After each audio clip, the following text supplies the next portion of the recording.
back with another video. I've been working on this video since July 1st. I wanted to do all the games I had beaten at the halfway point of this year.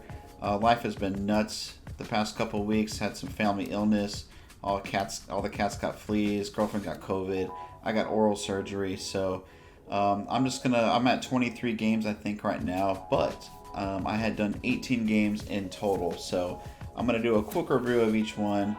I wouldn't say any of these I would not recommend, but everybody's got taste, right? So hopefully one of these 18 games you will pick up and play. So let's talk about it. And just before I dive in, I just want to mention that I have played 0 AAA games this year. Maybe the Tomb Raider 1 and 2 remasters kind of count, but it was only a $30 game on like a 25 plus year old retro game. But indie games all this year, man, I'm supporting like 1 to 10 man crews, so it feels really good to support, not just some big corporation, and I'm saving so much money. The games are way shorter, so I'm clearing out that backlog. So yeah, support those indie devs.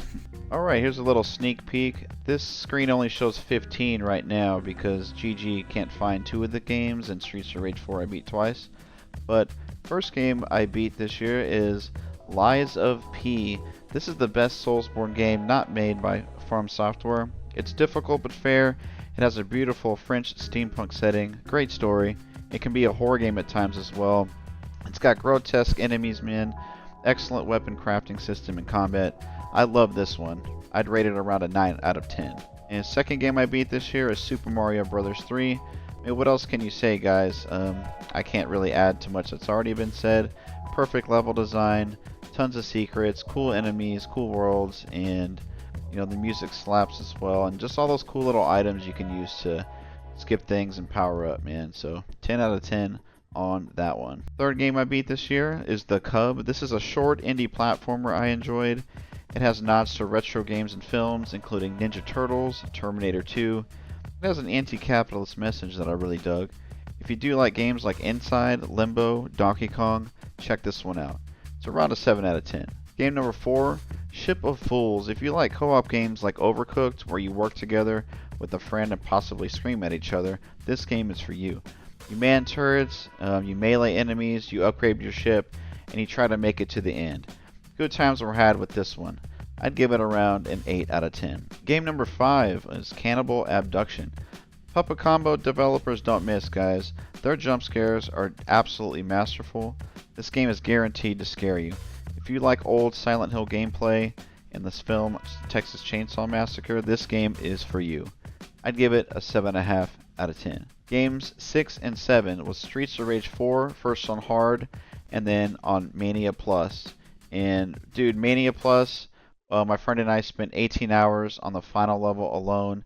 Probably 400 retries, game overs on it, and I think it's one of my greatest gaming achievements ever, and it cemented itself as a top 5 game of all time for me. 10 out of 10 game there. Game number 8 this year is Dragon Quest XI. I spent 4 years playing this off and on, and it has the best weapon crafting system in any video game. I loved being a blacksmith. It's got great story, characters. It's easy to pick up and play. And although the difficulty was a little too easy, but gotta play it if you love RPGs. Around an 8 out of 10. Number 9, Anglerfish. The rich eat the poor, and this time it's for real. That's a movie tagline from the Horror Film Society, and it's a great little indie horror game, guys. It's really sick imagery, gore, and the gameplay's a little repetitive, but it's fresh at the same time. Play it and you'll see what I'm talking about. It's short and inexpensive. Play it. I'd give it an 8 out of 10. Tomb Raider 1 Remastered is game number 10. Great slice of nostalgia here, guys. I grew up with the original Lara Croft, and I haven't played this since it came out 25 plus years ago. The graphics look good. The controls are really tight, although I'd use tank controls and not the modern one. But yeah, man. I'd probably give it around a 7.5 out of 10. Game number 11 is Pepper Grinder. If you're a fan of platformers like Donkey Kong and Rayman Legends, this will be right up your alley. It's got a great sound design, soundtrack, cool levels. I'd probably give it an 8 out of 10. Game number 12 is Rising Up. This was a 15-minute beat 'em up indie game I found on itch.io. The first game I've ever played on itch.io, by the way. Think of Office Space meets Streets of Rage. It's fun, it's free. Support the indie devs, it's just one guy that made it. Play it. Game number 13 is Double Dragon Gaiden, another beat 'em up I completed with a friend. They added online co-op to the latest update, man, so totally fun to play with a friend. It's got that retro feel with old school NES punishing difficulty. I mean, if you get hit more than once, guys, you're in trouble, so I definitely prefer co-op over solo, but check it out either way. Ultros is game number 14. This is a stunning psychedelic Metroidvania. I don't really like these kind of games, but dang, the art direction looked too incredible, so I had to try it. I had to take a couple of breaks because I got lost and a little frustrated, but it was still a very pleasant experience overall. Any game that encourages you to plant seeds and grow plants gets extra points from me. I'd give that one about a 7.5 out of 10. Game number 15 is Crow Country. This is a love letter to survival horror games. It has a ton of charm, though it isn't too scary, although there's some few great jump scares that got me good for sure. Great puzzles, good atmosphere. You gotta like the PS1 era graphics. There's a lot of funny dialogue too between you and the NPCs, and there's a solid mystery behind the story to figure out. I'd give this one probably a 8.5 to 9 out of 10. Game number 16 is Animal Well. This is another Metroidvania I really enjoyed. The world is mysterious, it's colorful, and it's scary at times. The controls are simple. The game makes you think to solve problems and puzzles, and there's tons of nooks and crannies with secrets to find. This might be my game of the year so far, guys. Game number 17 is Tomb Raider 2 Remastered. Tomb Raider 2 was always in my top 10 games of all time. I loved it as a kid. This go round, I wouldn't rate it a 10 out of 10. It was still very fun to play for the first time in over 25 years. It's definitely better than the first. It's got more action. Awesome level design. The gunplay and the bosses feel really outdated though. So, all right, number 18 is Still Wakes the Deep. Think of this like a 5-hour horror movie.